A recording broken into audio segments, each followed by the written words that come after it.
স্বাগত। এখন দুপুরের সঙ্গে আছি আমরা দুইজন, আমি তানজিলা খান মিম এবং আমি Tanzim Shafin.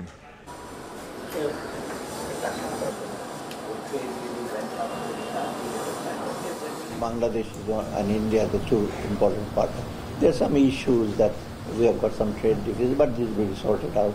They have, the Excellency had said that they will also encourage that, so our export also. Our development cooperation projects, many of them, as you mentioned, are important big projects which have been identified by Bangladesh for their own benefit. Ma'am, আগের মতোই বাংলাদেশের সাথে দ্বিপাক্ষিক সম্পর্ক এগিয়ে নেবে ভারত, কোনো প্রকল্পই স্থগিত হয়নি। চলমান থাকবে ঋণ সহায়তা, সচিবালয় বৈঠক শেষে জানিয়েছেন অর্থ উপদেষ্টা ও ভারতীয় হাই কমিশনার। এ নিয়ে এখন দুপুরে থাকছে বিস্তারিত আয়োজন।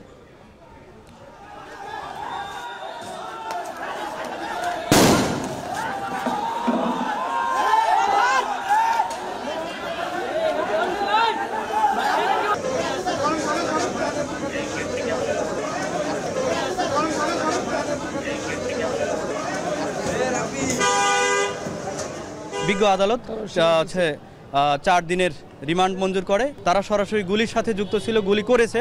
তারা পরিকল্পনা করে সিদ্ধান্ত নিয়েছিল যে আন্দোলন দমন করতে ছাত্রদের বুকে গুলি চালাবে। শাফিন, আবু সাইদ নামটা শুনলে একটা দীর্ঘশ্বাস আমাদের বুকের ভেতর থেকে এমনিই চলে আসে। সেই গণ অভ্যুত্থানের মোড় ঘোরানো এবং অকুতোভয় শহীদ আবু সাইদের হত্যা মামলায় অভিযুক্ত পুলিশের 2 সদস্য 4 দিনের রিমান্ডে নিয়েছে। সেই ভিডিওটি দেখার পর থেকে সারা বাংলাদেশের মানুষ তাদের বিচারের মুখোমুখি করার দাবিটি জানিয়ে আসছিল। এর প্রেক্ষিতে এএসআই আমির আলী ও কনস্টেবল সুজন চন্দ্র রায়কে কড়া নিরাপত্তার মধ্য দিয়ে আদালতে উপস্থাপন করা হয়। এখন দুপুরে এ নিয়েও জানাবো বিস্তারিত। ভারত থেকে 3বার লাইন অফ ক্রেডিটের মাধ্যমে $776 কোটি ঋণের মধ্যে $180 কোটি পাওয়া গেছে, বাকিটাও দেবে ভারত সরকার। সচিবালয়ে ভারতীয় হাইকমিশনের সঙ্গে সাক্ষাৎ শেষে কথা বলেন অর্থ বাণিজ্য উপদেষ্টা ডক্টর সালেউদ্দিন আহমেদ। প্রণয় ভার্মা বলেন, ভারতের সঙ্গে চলমান কোনো প্রকল্প স্থগিত হয়নি, এমনকি আশুগঞ্জ ও আখাউড়া সড়কের মতো কিছু প্রকল্পের ঠিকাদার ভারতে চলে গেলেও দ্রুতই ফিরে আসবে বলে আশ্বস্ত করেন তিনি। বিস্তারিত দেখুন প্রতিবেদনে। দেশের রাজনীতিতে বরাবরই ভারতের নাম উপেক্ষা করা যায় না। গত 1.5 দশকে আওয়ামী লীগ সরকারের সাথে তা আরও গভীর হয়েছে। ভারতীয় হাইকমিশনের তথ্য অনুযায়ী 2010 সাল থেকে 2024 সাল পর্যন্ত ভারতের সাথে বাংলাদেশের অন্তত 20টি চুক্তি ও 66টি সমঝোতা স্মারক সই হয়েছে। তবে এসব চুক্তির শর্তাবলী সম্পর্কে বিস্তারিত তথ্য কখনোই পাওয়া যায় না। 5 আগস্ট ছাত্র জনতার গণ অভ্যুত্থানে কর্তৃত্ববাদী শেখ হাসিনা দেশ ছেড়ে পালিয়ে ভারতে আশ্রয় নেন। এরপরই বাংলাদেশ ভারত সম্পর্কে চলে নানা গুঞ্জন। এছাড়া বাংলাদেশের সাথে যেসব চুক্তি বা প্রকল্প ভারতের রয়েছে তার বাস্তবতা ও ভবিষ্যৎ নিয়ে চলে নানা আলোচনা। এমন পরিস্থিতিতে বাংলাদেশে নিযুক্ত ভারতের হাই কমিশনার প্রণয় কুমার ভার্মারও ব্যস্ততা বাড়ে। অন্তর্বর্তী সরকারের বিভিন্ন উপদেষ্টাদের সাথে বৈঠক করেন দফায় দফায়। নতুন সরকার ক্ষমতায় আসার পর মঙ্গলবার প্রথম বৈঠকে বসেন অর্থ ও বাণিজ্য উপদেষ্টার সাথে। সচিবালয়ে প্রায় আধা ঘন্টার বৈঠক শেষে প্রণয় কুমার ভার্মা বলেন, আগের মতোই এই সরকারের সাথে দ্বিপাক্ষিক সম্পর্ক এগিয়ে নেবে সরকার, এমনকি আশুগঞ্জ ও আখাউড়া সড়কের মতো কোনো প্রকল্পই স্থগিত হয়নি। We also have important interaction in areas like science and technology, which is under his charge. Our development cooperation projects, many of them, as he mentioned, are important big projects which have been identified by Bangladesh for their own benefit, and we are happy to take them forward. Of course, there will be issues in implementation which we will have to resolve through mutual cooperation, but our approach moving forward is a positive and constructive. বৈঠক শেষে অংশগ্রহণমূলক আলোচনা হয়েছে বলে জানালেন অর্থ ও বাণিজ্য উপদেষ্টা। বলেন, ভারতের সাথে কোনো কাজ থেমে নেই। বাংলাদেশের ঋণের অর্থ ছাড়ের ব্যাপারেও কোনো সমস্যা নেই বলে জানান তিনি। Cooperation will continue. There's some issues about disbursement. They will be sorted out. Then there will be some future process also. We will not just stop at whatever we have got. They also offered something, and we have also devised, and we will talk about those projects. Bharat থেকে 3বারে line of ক্রেডিটের মাধ্যমে $736 কোটি ঋণের মধ্যে $180 কোটি পাওয়া গেছে, বাকিটাও দেবে ভারত। তবে আজকের বৈঠকে ভারতের ভিসা ইস্যু নিয়ে কোনো আলোচনা হয়নি বলে জানান অর্থ উপদেষ্টা ও ভারতীয় হাই কমিশনার। মুন্নাফ রশিদ, এখন, ঢাকা। পররাষ্ট্র উপদেষ্টা মোহাম্মদ তৌহিদ হোসেনের সঙ্গে পাকিস্তান আর্জেন্টিনার রাষ্ট্রদূত সাক্ষাৎ করেছেন। আর পররাষ্ট্র সচিবের সঙ্গে বৈঠক চলছে ভারতের হাই কমিশনারের।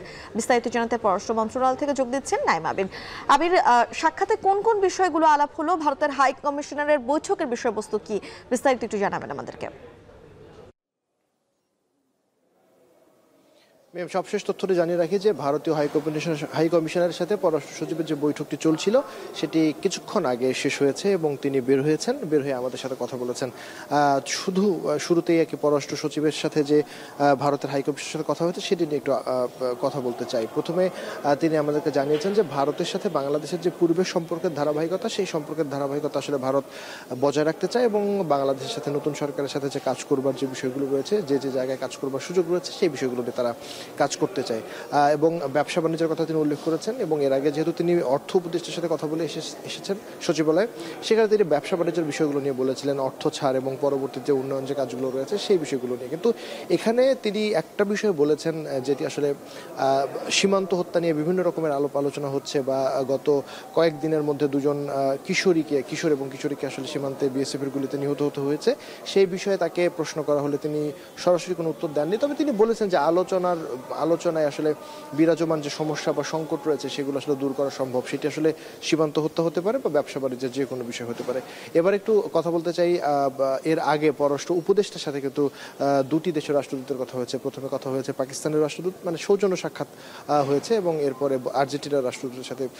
প্রথমে যদি বলি, পাকিস্তানের যে রাষ্ট্রদূতের সাথে কথা হয়েছে সেই বিষয়বস্তু আনুষ্ঠানিকভাবে কেউই কিছু বলেনি, কিন্তু আমরা যতটুকু জানতে পেরেছি যে সার্ক ইস্যুতে আসলে দুই দেশের মধ্যকার কথা হয়েছে। কারণ নিশ্চয়ই আপনি জানেন যে প্রধান উপদেষ্টা দায়িত্ব নেবার পর থেকে, অন্তর্বর্তী সরকার দায়িত্ব নেবার পর থেকে প্রধান উপদেষ্টা এবং পররাষ্ট্র উপদেষ্টা বারবারই কিন্তু আমাদেরকে বলেছে যে বিমস্টেককে সার্কের যে বিপরীত বা সার্কের বিকল্প হিসেবে দাঁড় করানোর চেষ্টা করা হলেও মিয়ানমারের সাম্প্রতিক যে সংঘাত, সে কারণে আসলে বিমস্টেককে খুব একটা কার্যকর করা যায়নি। সেই জায়গা থেকে এই সরকার কিন্তু সার্ককে কার্যকর করবার যে চেষ্টা সেটি আসলে চালিয়ে যাবে এবং সেই চেষ্টাটি করবে।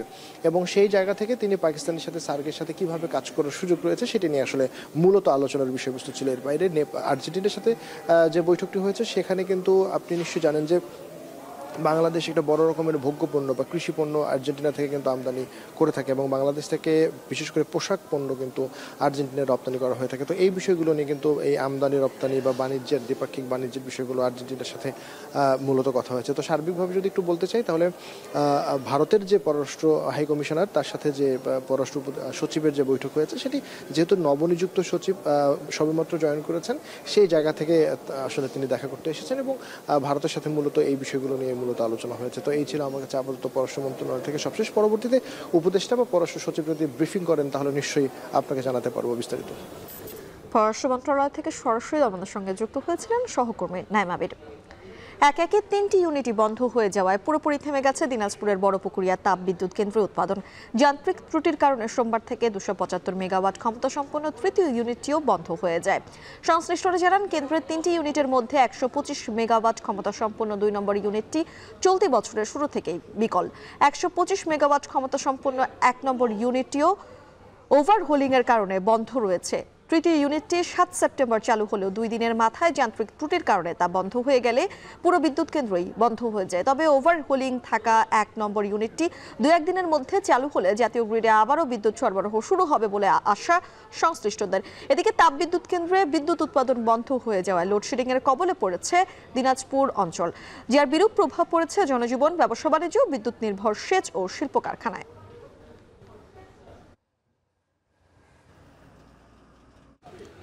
দেশে বিদ্যুতের ঘাটতি মেটাতে অন্তর্বর্তী সরকারের চেষ্টা করছে। এজন্য অগ্রাধিকার ভিত্তিতে জ্বালানি তেল, কয়লা আমদানি করা হচ্ছে বলে জানিয়েছেন অর্থ বাণিজ্য উপদেষ্টা ডক্টর সালেউদ্দিন আহমেদ। দুপুরে সচিবালয়ে সাংবাদিকদের প্রশ্নের উত্তরে তিনি বলেন, বৈষম্যবিরোধী আন্দোলনের শহীদদের স্মরণ সভার জন্য 5 কোটি টাকার মতো খরচ হবে। তার অনুমোদন দেওয়া হয়েছে ক্রয় সংক্রান্ত উপদেষ্টা পরিষদের সভায়। 14 সেপ্টেম্বর হবে শহীদ স্মরণ সভা চিনমৈত্রী সম্মেলন কেন্দ্রে। সেখান থেকে সকল শহীদ পরিবার সহ সংশ্লিষ্ট সবাই ও বিদেশি অতিথিরাও আসবেন। ব্যাপারে বিদ্যুতের জ্বালানির ব্যাপারে আলাদাভাবে যে প্রপোজালগুলো আসছে আমাদের কাছে, ইভেন এলএনজি ইম্পোর্ট বা অন্যান্য জ্বালানি, যে সেগুলো আমরা কোনো ব্যাপারে এগুলো আটকাচ্ছি না। সার, কীটনাশক, তারপরে আপনার এই অন্যান্য যে খুব ইম্পর্টেন্ট জিনিসগুলো যেগুলো আমরা সবসময় এগুলো আমরা অ্যাপ্রুভ করে দিচ্ছি। বৈষম্য বিরোধী আন্দোলনে যারা শহীদ হয়েছে তাদের স্মরণ সভা হবে, মোটা টাইটেলটা হলো স্মরণ সভা 14 তারিখে, এবং এটার ভিতরে কিছু আনুষঙ্গিক খরচ আছে, খরচ বেশি না, ম্যাক্সিমাম 5 কোটি টাকার মতো খরচ হবে। বকেয়া উদ্ধারে প্রধান উপদেষ্টা ডক্টর মোহাম্মদ ইউনূসকে চিঠি দিয়েছেন ভারতের আদানি গ্রুপের চেয়ারম্যান গৌতম আদানি। অন্তর্বর্তী সরকারের ক্ষমতা গ্রহণের 2 সপ্তাহ পরে বিদ্যুৎ বাবদ বকেয়া $80 কোটি দ্রুত পরিশোধের তাগাদা দেন তিনি। গেল বছরের শেষ দিক থেকেই বিল স্থগিত ছিল আদানি গ্রুপের। বিস্তারিত জানাচ্ছেন নুছাদ কামাল। 2023-24 অর্থবছরের প্রথম 9 মাসে বাংলাদেশে বিদ্যুৎ রপ্তানির কল্যাণে ব্যাপক লাভের মুখ দেখে বাজার মূল্যে ভারতের অন্যতম শীর্ষ ব্যবসায়িক সংগঠন আদানি গ্রুপ। এতদিন শুধু বাংলাদেশে রপ্তানির লক্ষ্যে ভারতের ঝাড়খণ্ডে 1600 মেগাওয়াট উৎপাদন ক্ষমতা সম্পন্ন আদানি গোড্ডা কয়লা বিদ্যুৎ কেন্দ্রে বিদ্যুৎ উৎপাদন হয়ে আসলেও বাংলাদেশে ক্ষমতার পট পরিবর্তনের প্রেক্ষাপটে পাল্টেছে দৃশ্য। বাংলাদেশ কেন্দ্রিক বিদ্যুৎ বাণিজ্যে সম্ভাব্য ঝুঁকি থেকে গোড্ডা প্রকল্পকে রক্ষায় গেল মাসেই সেখানে উৎপাদিত বিদ্যুৎ ভারতের বাজারেও বিক্রি করতে পারবে বলে আদানি গ্রুপকে অনুমতি দেয় ভারত সরকার। এ লক্ষ্যে সে সময় তাৎক্ষণিকভাবে জাতীয় বিদ্যুৎ রপ্তানি বিধিমালা সংশোধন করে নয়াদিল্লি। ওই পদক্ষেপের 2 সপ্তাহের মাথায় জানা যায়, গেল বছরের শেষের দিক থেকে বাংলাদেশে রপ্তানিকৃত বিদ্যুতের মূল্য পায়নি আদানি গ্রুপ। প্রায় 8-9 মাসের বকেয়া বাবদ বাংলাদেশ থেকে আদানি গ্রুপের পাওনা $80 কোটি। বকেয়া অর্থ উদ্ধারে তখনই অন্তর্বর্তী সরকারের প্রধান উপদেষ্টা ডক্টর মোহাম্মদ ইউনূসকে চিঠি দেন আদানি গ্রুপের চেয়ারম্যান গৌতম আদানি। ইকোনমিক টাইমসের প্রতিবেদনে বলা হয়, 27 অগস্ট লেখা চিঠিতে বাংলাদেশের সঙ্গে আদানি গ্রুপ প্রতিশ্রুতি রক্ষা করে যাচ্ছে বলে জানান গৌতম আদানি। কিন্তু বড় অঙ্কের অর্থ আটকে থাকায় আদানির পাওনাদারদের মধ্যে ক্ষোভ বাড়ছে। এমন পরিস্থিতিতে বাংলাদেশ বিদ্যুৎ উন্নয়ন বোর্ডের কাছে আটকে থাকা আদানির পাওনা অর্থ দ্রুত পরিশোধ এবং ভবিষ্যতেও নিয়মিত অর্থ পরিশোধ নিশ্চিতে ডক্টর ইউনূসের হস্তক্ষেপ চান ভারতীয় এ ধনকুবের। আদানি গোড্ডা থেকে বাংলাদেশে বাণিজ্যিকভাবে বিদ্যুৎ সরবরাহ শুরু হয় গেল বছর এপ্রিলে। দেশে উৎপাদিত বিদ্যুতের চেয়ে আমদানিকৃত বিদ্যুতের খরচ তুলনামূলক কম হলেও আদানির রপ্তানিকৃত কয়লা বিদ্যুৎ দেশের সবচেয়ে ব্যয়বহুল বলে শুরু থেকেই ব্যাপক বিতর্কিত এ প্রকল্প। নুছাদ কামাল, এখন বিশ্ব। সংস্কার আন্দোলনে পুলিশের গুলিতে নিহত বেগম রোকেয়া বিশ্ববিদ্যালয়ের ইংরেজি বিভাগের শিক্ষার্থী আবু সাইদ হত্যার ঘটনার অভিযুক্ত 2 পুলিশ সদস্যকে 4 দিনের রিমান্ডে পাঠানো হয়েছে। সকালে কঠোর নিরাপত্তা ও গোপনীয়তায় রংপুর মেট্রোপলিটন পুলিশের এএসআই মোহাম্মদ আমির আলী ও কনস্টেবল সুজন চন্দ্র রায়কে নেওয়া হয় রংপুর মুখ্য মহানগর আদালতে। এ সময় আবু সাইদের আইনজীবী জানান, ন্যায় বিচারে ঘাটতি হলে আন্তর্জাতিক ট্রাইব্যুনালের দ্বারস্থ হবে বাদীপক্ষ। রংপুর থেকে মোকাররম হোসাইনের প্রতিবেদন।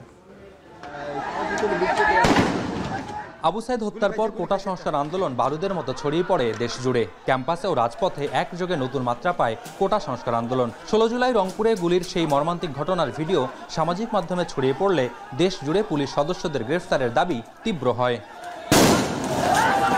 অবশেষে রাজনৈতিক পট পরিবর্তনের মাস পেরোনোর পর গ্রেফতার করা হলো বহুল আলোচিত সাইদ হত্যার মূল অভিযুক্ত 2 পুলিশ সদস্যকে। গ্রেফতারের পর এভাবেই সেনাবাহিনী ও পুলিশের কড়া নিরাপত্তায় আদালতে তোলা হয় আমির আলী ও সুজন চন্দ্রকে।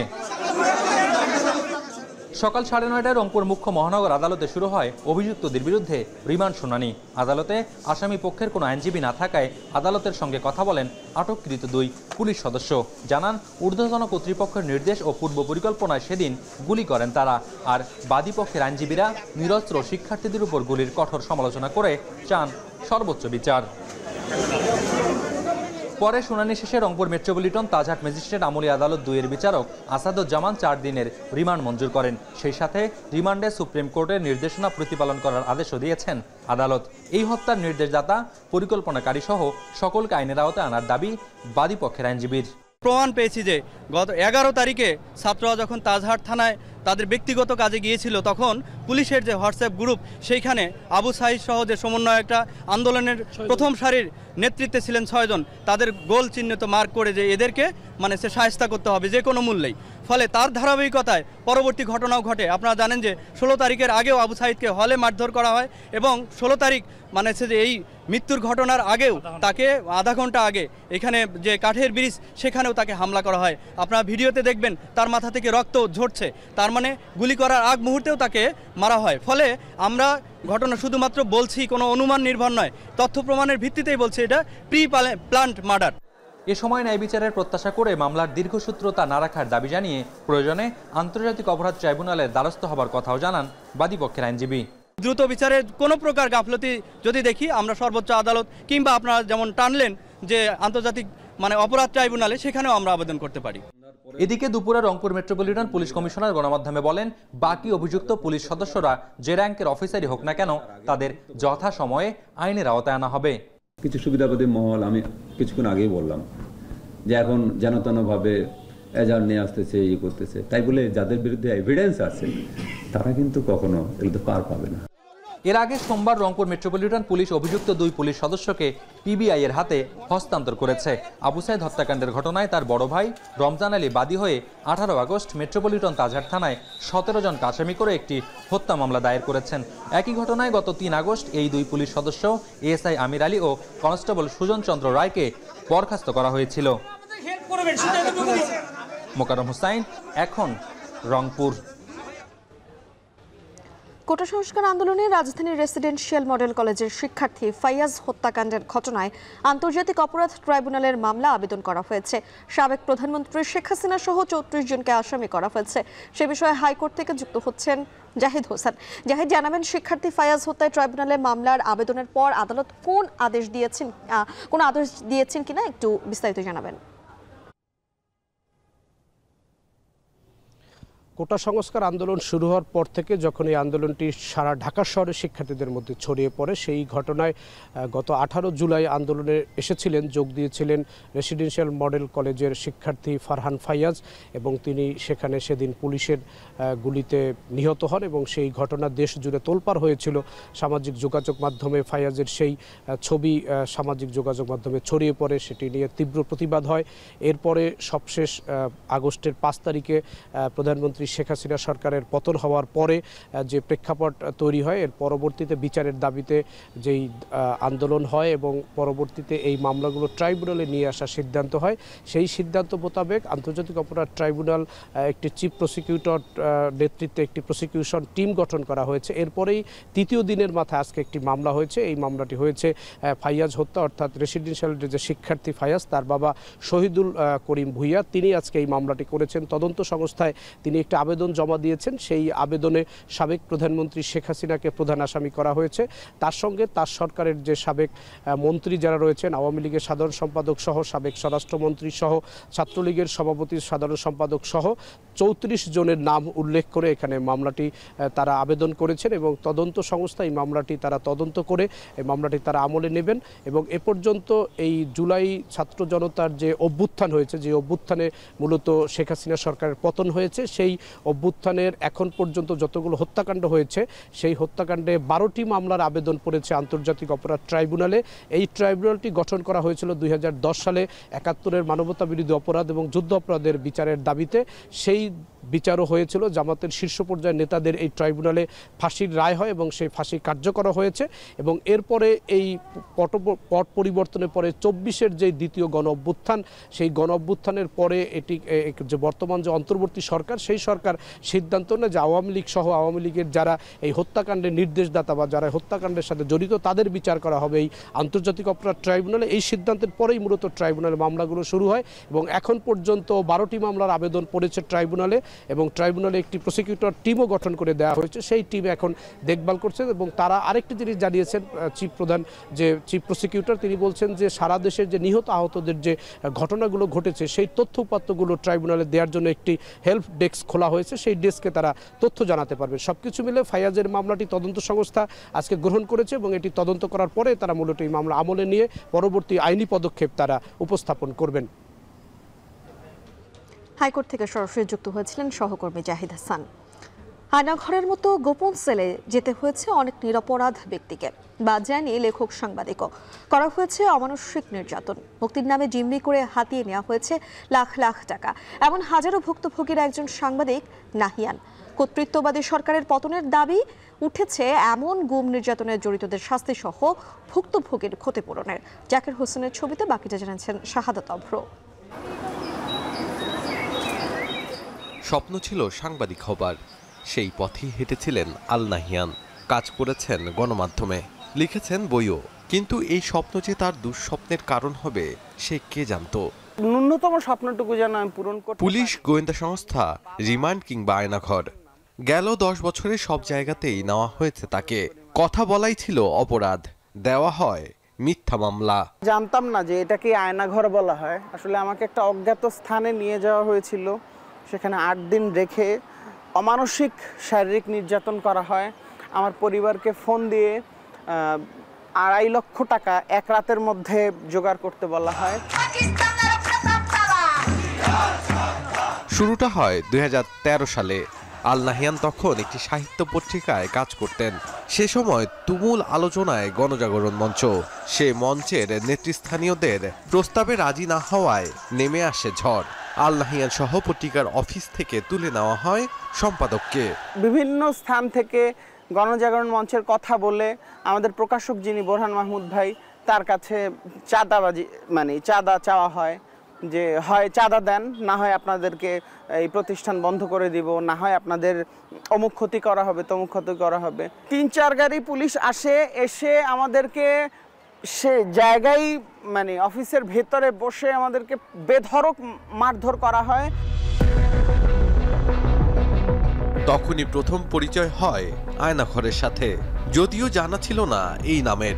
চোখ বেঁধে নিয়ে যাওয়া হয় সেখানে, নিয়ম করে করা হতো নির্যাতন। এই বাম কানে আমাকে মারতে মারতে মারতে মারতে ঘুষি মারা হতো, দেয়ালে ঠেকিয়ে আমাকে এই কানে ঘুষি মারা হতো। এবং আমি এমন আছে যে আমি 8 তারিখের পরে 1 সপ্তাহ পর্যন্ত এই কানে আমি ঝিঝি শব্দ ছাড়া আর কিছু শুনতে পেতাম না। রাত 12টা বাজলেই আমার ভয় ঢুকে যেত মনে, একটু পরে আমাকে ডাকবে, একটু পরে আমাকে ডাকবে। অমানসিক নির্যাতনে শারীরিক ও মানসিকভাবে ভেঙে পড়েন নাহিয়ান, আর পুরো পরিবার ভেঙে পড়ে আর্থিকভাবে। তো মেন্টাল ট্রমা হয়ে গেল যে বাসায় যদি কোনো মেহমানও আসে, আমি কলিং বেলের আওয়াজ শুনলে মনে হয় আমাকে পুলিশ হাতকড়া পরাতে আসছে, এরকম একটা অবস্থা হয়। আমার বাবা এই দুশ্চিন্তা করতে করতে করতে করতে আমার বাবা 2018 সালে হার্ট অ্যাটাক করেন। তার হার্টে রিং বসাবো, যে সেই রিংটা বসানোর মতো অর্থনৈতিক ক্ষমতা আমার তখন ছিল না। টাকার বিনিময়ে ছাড়া পেলেও মুক্তি পাননি স্থানীয় রাজনৈতিক মোড়লদের হাত থেকে। স্থানীয় নেতা আল ইমরান সৈকত নাহিয়ানের উপর হামলা করলে মামলাও নিতে অস্বীকার জানায় থানা। 2023 সালের 4 জুন রাত্রবেলা আমার উপরে হামলা করা হলো। আমার এই যে হাতে এখন 10টা সেলাই, আমার নাকে আমার 4টা সেলাই আছে। হ্যাঁ, গেল পুলিশের কাছে, উল্টো আমার নামে হত্যা চেষ্টা মামলা দেওয়া হলো। পরিবারের ছোট ছেলেকে নিয়ে অনেক স্বপ্ন ছিল বাবার। স্কুল জীবনে কবিতা লিখতেন ইত্তেফাকের কচি কাচার আসরে। মেধাবী নাহিয়ানের প্রশংসা শুনে বাবার বুক ভরে উঠত গর্বে, কিন্তু সবকিছুই যেন আজ হারানো অতীত। 10 বছর চলতেছে, কোনো রকম অব্যাহতি পাই না। সেই মামলার তারিখ মতো যাইতে হবে, আবার পুলিশ আসে বাসায়, প্রায় সময় পুলিশে ডিস্টার্ব করতো। এত ভয়ের ভিতরে আমরা আছি যেটা বলার মতো না। দুঃস্বপ্নের 10টি বছর কাটিয়ে এখন মুক্ত পরিবেশে বাঁচার আশায় বুক বাঁধছেন নাহিয়ান। তবে তারুণ্যের সেই সময়টা হারিয়েছেন তিনি। এই 10 বছরে একটা মানুষ তার জীবন গুছিয়ে নেয়, ঠিক না? এই 10টা বছর আমার জীবন থেকে চলে গেল, আমি এটার বিচার চাই, আমি এই ক্ষতির পূরণ চাই। কিভাবে পূরণ হবে আপনারা জানেন। আমার মতো শুধু আমি একা না, লক্ষ লক্ষ তরুণের জীবন নষ্ট করা হয়েছে। কর্তৃত্ববাদী সরকারের আমলে নাহিয়ানের মতো অসংখ্য তরুণকে শিকার হতে হয়েছে গুমের। জীবন দুর্বিষহ হয়ে উঠেছে হামলা মামলায়। যেটা আপনার সংবিধানের লঙ্ঘন, আপনার মানবাধিকারের লঙ্ঘন যেটা হয়েছে যারা করেছে অবশ্যই বিচারের আওতায় আনতে হবে। নাহলে পরে আপনার যারা মানবাধিকার লঙ্ঘন করছে সেটা তো আপনার কোনো নজির স্থাপিত হবে না, এবং এক্ষেত্রে আপনার যারা সেটা করেছে সেটার বিচারটা তো দরকার হবেই। একই সাথে আপনি কম্পেনসেশন কিংবা ক্ষতিপূরণের মধ্য দিয়ে আপনি একটা প্রতিকারের চেষ্টা করতে পারেন। বিচার বহির্ভূত সব ধরনের গুম বা নির্যাতনের সঙ্গে জড়িতদের বিরুদ্ধে ব্যবস্থা নেওয়ার দাবি এই সব দুঃস্বপ্নের পথ পাড়ি দেওয়া যাত্রীদের। শাহাদাত অফরো, এখন, ঢাকা।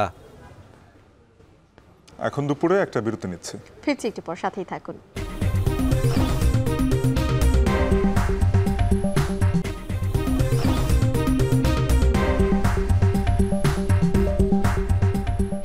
ফিরলাম বিরতির পর। দেখছেন এখন দুপুর। এবারে দুর্গাপূজা ঘিরে পূজা মণ্ডপে নিরাপত্তায় রাত 1টা থেকে ভোর 5টা পর্যন্ত স্বেচ্ছাসেবকরা পর্যায়ক্রমে দায়িত্ব পালন করবে বলে জানিয়েছেন অন্তর্বর্তী সরকারের স্বরাষ্ট্র উপদেষ্টা মোহাম্মদ জাহাঙ্গীর আলম চৌধুরী। দুপুরে সচিবালয়ে এক সংবাদ সম্মেলনে গণমাধ্যমকে এই কথা বলেন তিনি। এছাড়া দুর্গাপূজা উদযাপন উপলক্ষে অন্তর্বর্তী সরকার 4 কোটি টাকা সহায়তা দেবে বলে জানান ধর্ম বিষয়ক উপদেষ্টা ডক্টর আ.ফ.ম. খালিদ হোসেন। 3টা থেকে রাত 5টা পর্যন্ত, এবং এই স্বেচ্ছাসেবকদের সংখ্যা কমের পক্ষে রাত্রে 3 জন, দিনে 2 জন। আজান ও নামাজের সময় যেন কোনো বাদ্যযন্ত্র বা মাইকের ব্যবহার নিয়ন্ত্রণ রাখা, মাইক সেই সময় বন্ধই রাখতে হবে। 4 কোটি টাকা বরাদ্দ দিয়েছেন আমাদের চিফ অ্যাডভাইজার মহোদয়। আমরা একটু তালিকা করে অসচ্ছল মন্দিরগুলোকে আমরা এই 4 কোটি টাকা জেলা প্রশাসকের মাধ্যমে এগুলো আমরা বিতরণ করব। মাদ্রাসার ছাত্ররা আমাকে বলেছেন যে পূজা কমিটি যদি চান তারা স্বেচ্ছাসেবক হিসেবে তারা কাজ করতে সম্মত আছেন। মিয়ানমার অভ্যন্তরে চলমান সংঘাতের জেরে কক্সবাজারের টেকনাফ সীমান্ত দিয়ে অনুপ্রবেশ করছে রোহিঙ্গারা। এমন পরিস্থিতিতে সীমান্তের নানা পয়েন্টে বিজিবি সহ অন্যান্য আইন শৃঙ্খলা বাহিনী সতর্ক অবস্থানে থাকার পরও ঠেকানো সম্ভব হচ্ছে না রোহিঙ্গা অনুপ্রবেশ। এ বিষয়ে বিস্তারিত জানাতে টেকনাফের রোহিঙ্গা ক্যাম্প থেকে যুক্ত হচ্ছেন সহকর্মী মন্তোষ বেদজ্ঞ। মন্তোষ, জানাবেন যে কি পরিমাণ রোহিঙ্গা অনুপ্রবেশ করছে এবং তাদের ঠেকানোর জন্য বা রোহিঙ্গা অনুপ্রবেশ বন্ধ করার জন্য যথাযথ পরিস্থিতি কেন তৈরি করা যাচ্ছে না? শাফিন, এখন পর্যন্ত গত 1 মাসে 8,000-এর মতো রোহিঙ্গা অনুপ্রবেশের তথ্য দিয়েছে পররাষ্ট্র মন্ত্রণালয়, এবং বিজিবির পক্ষ থেকে এ বিষয়ে আসলে সুস্পষ্ট করে কোনো তথ্য দেওয়া হচ্ছে না। তবে স্থানীয় বাসিন্দা যারা রয়েছেন তারা বলছেন 10 থেকে 20,000-এর মতো রোহিঙ্গা কিন্তু ইতিমধ্যে গত 1 মাসে বাংলাদেশে অনুপ্রবেশ করেছেন, এবং তারা এখানে কক্সবাজারের উখিয়া এবং টেকনাফ উপজেলার যে আশ্রয় শিবিরগুলো রয়েছে, মূলত সেই সব আশ্রয় শিবিরে নিজেদের যে আত্মীয় স্বজন রয়েছে তাদের বাসা বাড়িতে তারা আশ্রয় নিয়েছেন। আমরা এই মুহূর্তে নাফ নদীর টেকনাফের যে নাফ নদী রয়েছে যেটি মিয়ানমার এবং বাংলাদেশকে আসলে বিভক্ত করেছে, সেই নাফ নদীর পাড়ে দাঁড়িয়েছে। এই নদী দিয়েই মূলত অনুপ্রবেশের ঘটনাটি ঘটছে, যেহেতু নদীর ওপারেই মিয়ানমারের যে মংডু শহর, সেখানে দেশটির নিরাপত্তা বাহিনীর সাথে সশস্ত্র যে বিদ্রোহী গোষ্ঠী তাদের সংঘাত চলছে বেশ কিছুদিন ধরে, এবং এর রেশ কিন্তু রোহিঙ্গাদের উপর পড়েছে। এবং সেখানে রোহিঙ্গারা যেটি বলছেন যে তারা সেখানে যে অস্থির পরিস্থিতি তৈরি হয়েছে, বারবার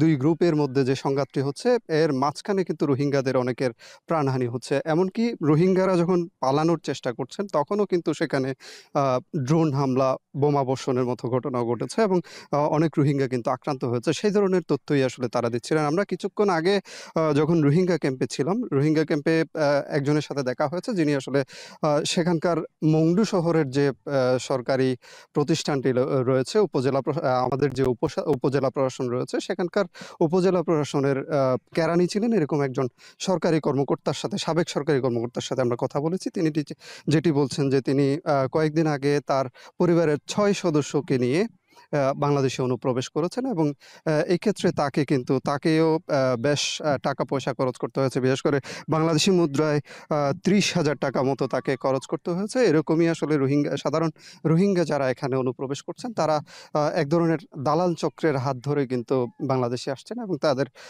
এর বিনিময়ে কিন্তু তাদেরকে একটি নির্দিষ্ট পরিমাণে অর্থ দিতে হচ্ছে। এক্ষেত্রে 5 লাখ কিয়ার থেকে শুরু করে 7 লাখ কিয়ার পর্যন্ত মিয়ানমারের মুদ্রায় তাদেরকে খরচ করতে হচ্ছে বলে তারা আমাদেরকে জানিয়েছেন। শাফিন, কক্সবাজারের টেকনাফ সীমান্ত থেকে এই ছিল আমার কাছে সবশেষ।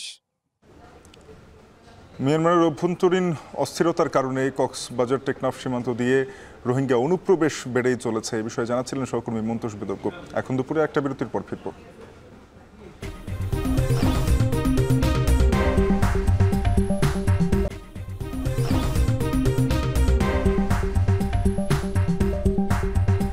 ফিরলাম বিরতির পর। দেখছেন এখন দুপুর। সাভার আশুলিয়া শ্রমিক অসন্তোষের জেরে আবারও দেখা দিয়েছে অস্থিরতা, ফলে বড় ধরনের ক্ষতির সংখ্যায় অন্তত ৭৯টি পোশাক কারখানা বন্ধ ঘোষণা করছে কর্তৃপক্ষ। এদিকে নির্ধারিত সময় বেতন প্রদান সহ ১৩ দফা দাবিতে গাজীপুরে তৃতীয় দিনের মতো বিক্ষোভ কর্মসূচি চলছে। সেই বিষয়ে বিস্তারিত জানাতে সাভারের কলমা এলাকা থেকে আমাদের সঙ্গে যুক্ত হবেন হুমায়ুন কবির ও গাজীপুরে আছেন ইফতেখার রায়হান। শুরুতেই যাব আমরা হুমায়ুনের কাছে। হুমায়ুন, পোশাক কারখানাগুলো বন্ধ নিয়ে শ্রমিকরা কি বলছেন, বিস্তারিত একটু জানাবেন।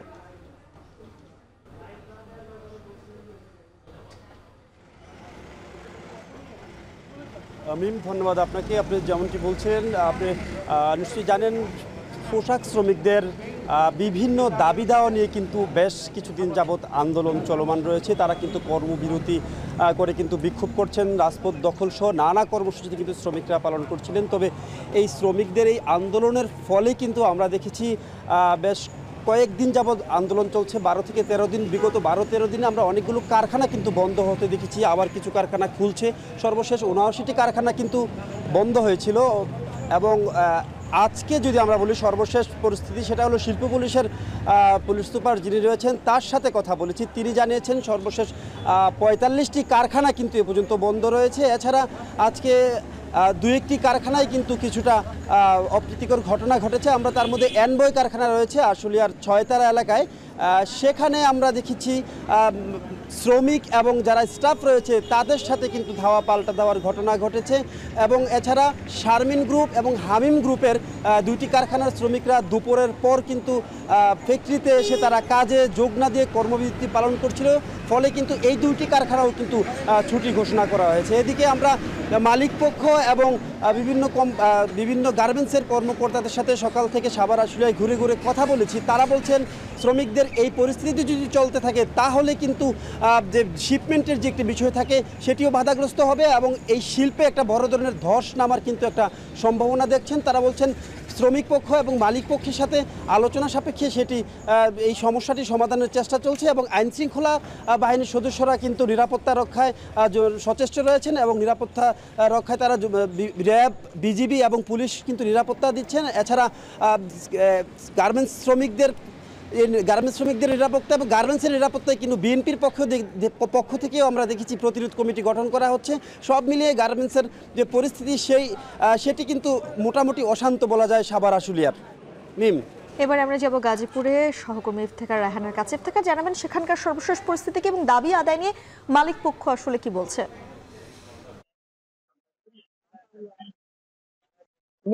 আসলে গত কয়েকদিন ধরে দেখছিলাম যে আমরা গাজীপুরের যে শিল্প এলাকাগুলো রয়েছে সেখানে বেশ কিছু পোশাক কারখানায় কিন্তু শ্রমিক অসন্তোষ ছিল, বিভিন্ন দাবি দাওয়াতে কিন্তু তারা বিক্ষোভ করছিলেন। এরপরে কিছুটা স্বাভাবিক হয়ে আসলো, কিন্তু গত 3 দিন ধরে আমরা দেখতে পাচ্ছি যে গাজীপুরে যে টঙ্গী এমট্রানেট গ্রুপ, এই গ্রুপের 2টি প্রতিষ্ঠানে কিন্তু শ্রমিকরা বিভিন্ন দাবি দাওয়াতে তারা আন্দোলন করছেন এবং তাদের যে দাবিগুলো রয়েছে সেই দাবিগুলোর মধ্যে অন্যতম দাবি হচ্ছে কিন্তু যে তাদের নির্ধারিত সময় অর্থাৎ মাসের 7 তারিখের মধ্যে তাদেরকে বেতন ভাতা দিতে হবে এবং এটি কিন্তু প্রতি মাসেই তাদেরকে কিন্তু বেশ দেরি করে দেয়, এমনটি তারা শ্রমিকরা জানিয়েছেন।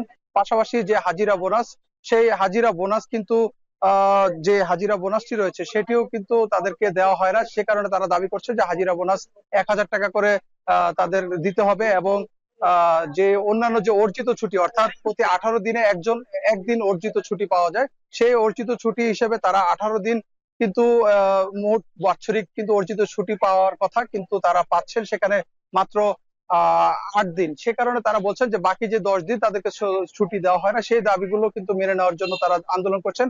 পাশাপাশি তারা যারা নারী শ্রমিক রয়েছেন তারা কিন্তু একটি দাবি করেছেন যে তারা যখন গর্ভাবস্থায় থাকেন তখন তাদেরকে কিন্তু অনেক শ্রমিকদেরকে সেই গর্ভাবস্থায় তাদের যে সুযোগ সুবিধাটি পাওয়ার কথা ছিল সেই সুযোগ সুবিধাগুলো কিন্তু তারা কিন্তু পান না, যে কারণে তারা বলছেন যে গর্ভাবস্থা অবস্থায় কিন্তু তাদের যে 4 মাসের বেতন অগ্রিম প্রদান করতে হবে, পাশাপাশি পরবর্তীতে গর্ভকালীন সময় শেষে কিন্তু তাদেরকে বলা হয়েছে যে যেন তাদেরকে পুনরায় নিয়োগ দেওয়া হয় সেটি করছেন। পাশাপাশি এই কারখানাটিতে কিন্তু একজন একজন কর্মকর্তা রয়েছেন, তার পদত্যাগ দাবি করছেন তারা। এবং এই যে শ্রমিকদের যে আন্দোলনটি চলছে, এই আন্দোলনের কিন্তু সংহতি জানিয়েছেন পার্শ্ববর্তী আরো 4টি পোশাক কারখানা রয়েছে, যেগুলো সেসব কারখানা কিন্তু তারা মালিক পক্ষ তাদেরকে কিন্তু ছুটি দিয়েছেন এবং সেই কারখানার শ্রমিকরাও এই আন্দোলনের সাথে সংগতি প্রকাশ করছেন। এখনো কিন্তু আন্দোলন চলছে সকাল থেকে। তো এই ছিল আমার কাছে গাজীপুর থেকে পোশাক শ্রমিকদের আন্দোলনের সবশেষ তথ্য। মৌসুম শুরুর পর থেকে চট্টগ্রামে বাড়ছে ডেঙ্গু রোগীর সংখ্যা। চলতি বছরের শুরু থেকে এখন পর্যন্ত ডেঙ্গুতে আক্রান্ত হয়েছেন 709 জনের মধ্যে 4 জন প্রাণ হারিয়েছেন। মশা নিধনে সিটি কর্পোরেশনের নতুন ভেষজ ওষুধ ছেটানোর পাশাপাশি লোকবল বাড়ালেও জনমনে আতঙ্ক কাটছে না। বলছেন কর্পোরেশনের কার্যক্রম পর্যাপ্ত নয়, জানাচ্ছেন জনগণ। বিস্তারিত কাজী মাহফুজের প্রতিবেদন। ডেঙ্গুর ভয়াবহতা বাড়ায় আতঙ্কে নগরবাসী। মশা নিধনে সিটি কর্পোরেশনের ঢিলেঢালা কার্যক্রম নিয়ে হতাশ তারা। আতঙ্কে আছি, মানে চারোদিকে পানি, বৃষ্টির পানি, বৃষ্টির পানির ভিতরে দেখা গেছে মশা উঠতে আছে খালি। চারোদিকে অবশ্যই ডেঙ্গুর আতঙ্ক বাড়তেছে, ফলে আমাদের ভিতরে একটা ভয় কাজ করতেছে। সিটি কর্পোরেশনের দায়িত্ব হচ্ছে কীটনাশক বা বিভিন্ন যে আপনার কার্যক্রম নেওয়া যায় প্রয়োজনীয়, সেটা হচ্ছে গ্রহণ করা। চট্টগ্রামে গত 10 দিনে ডেঙ্গুতে আক্রান্ত হয়েছেন 111 জন, মারা গেছেন 4 জন। আর চলতি বছরের জানুয়ারি থেকে এখন পর্যন্ত আক্রান্তের সংখ্যা 709 জন, মারা গেছেন 9 জন। যদিও সিটি কর্পোরেশন বলছে এবছর তারা আগেভাগেই প্রস্তুতি নিয়ে রেখেছেন। নিয়মিত ওষুধ ছিটানোর পাশাপাশি মাইকিং ও লিফলেটের মাধ্যমে নগরবাসীকে ডেঙ্গু বিষয়ে সচেতন করা হচ্ছে। মশা নিধনে বাড়ানো হয়েছে লোকবল।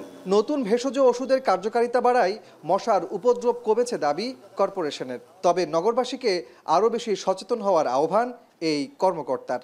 পূর্ব থেকে আমাদের প্রস্তুতি ছিল, এবছর কোনো ধরনের কীটনাশকের স্বল্পতা ছিল না, যন্ত্রপাতিরও কোনো স্বল্পতা ছিল না। আমরা স্প্রেম্যানের স্বল্পতা ছিল, ফগারম্যানের কিছু স্বল্পতা ছিল, সেটা আমরা উল্লেখযোগ্য সংখ্যা প্রায় 100-র মতো সংখ্যা আমরা বাড়িয়েছি, যেটা আমরা ফলাফল পাচ্ছি।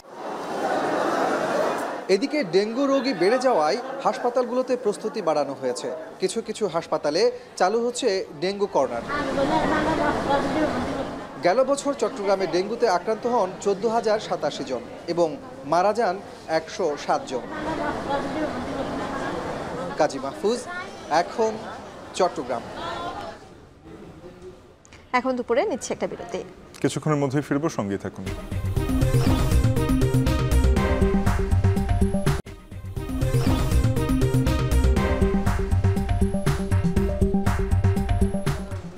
বিরতির পর ফিরে এলাম। দেখছেন এখন দুপুর। পাকিস্তান তেহরিক ই ইনসাফ বা পিটিআই এর চেয়ারম্যান গওহর আলী খান সহ দলের 3 শীর্ষ নেতাকে আটক করেছে দেশটির পুলিশ। সাবেক প্রধানমন্ত্রী ইমরান খানের মুক্তির দাবিতে ইসলামাবাদে করা সমাবেশের একদিন পর তাদের আটক করা হয়। স্থানীয় সময় সোমবার গভীর রাতে ইমরান সরকারের সাবেক মন্ত্রী জুলফিকার বুখারী ও গওহর খানকে আটকের পর আরেক শীর্ষ নেতাকে পিটিআই এর অফিস থেকে আটক করা হয়। তবে কোনো অভিযোগে তাদের আটক করা হয়েছে সে বিষয়ে আনুষ্ঠানিকভাবে কিছু জানা যায়নি পুলিশ।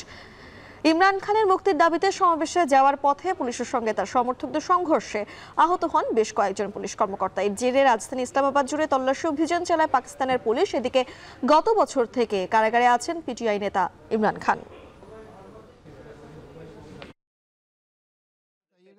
गिरफ्तार किया गया शेर अफजल मरवत को, क्या वजह पता चल रही है? अफजल का नाम नहीं था, लेकिन 2 मुकदमात में बताया गया है कि शायद उनका नाम। শেষ করছি এখন দুপুর। এখন টেলিভিশনের ওয়েবসাইট দেখতে ভিজিট করুন www.ekhon.tv। এখন টেলিভিশন ফেসবুকে দেখতে ভিজিট করুন facebook.com/tv.ekhon। এছাড়া ইউটিউবে দেখতে ভিজিট করুন youtube.com/c/ekhon tv।